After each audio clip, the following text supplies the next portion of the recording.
বিধানসভা নির্বাচনকে সামনে রেখে চাঁচল কেন্দ্রে জোরদার প্রচার চালালেন তৃণমূল কংগ্রেস প্রার্থী তথা প্রাক্তন আইপিএস অফিসার প্রসূন ব্যানার্জি।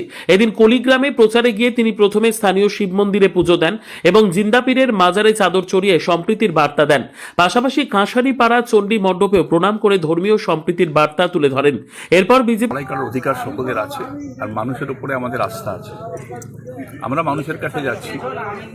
মানুষের যেটা মোটামুটিভাবে যেটা বক্তব্য সেটা হচ্ছে যে সবাই জানে যে উনি হয়তো এখান থেকে মানে সেভাবে কন্টেস্টের মধ্যে নেই, এখন একটা দলের প্রতিদ্বন্দ্বিতা করছেন, ওনাকে তো ওনার কথা বলতেই হবে।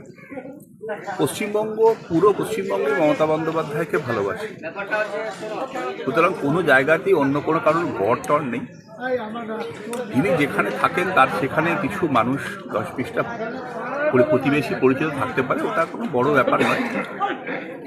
আমি ওনাকে বলবো যে উনি বিশ্রাম নিন, অযথা রোদের মধ্যে বেরিয়ে কষ্ট করার দরকার নেই।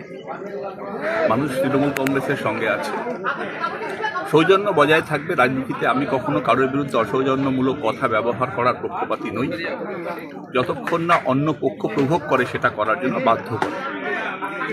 রতন দাস বলেন, যদি সবাই লড়েছেন, তিনি সব ভোট পেয়েছিলেন, তাহলে হারলো কি করে? একবার হেরেছে, দ্বিতীয়বার উনি হারার জন্য চাঁচল বিধানসভায় দাঁড়াচ্ছে। একজন লোকসভার প্রার্থী, তার লেভেলটা কত নিচুতে এসছে যে উনি আবার বিধানসভার প্রার্থী হয়েছেন। আমাকে কটাক্ষ করে কোনো লাভ হবে না। আমি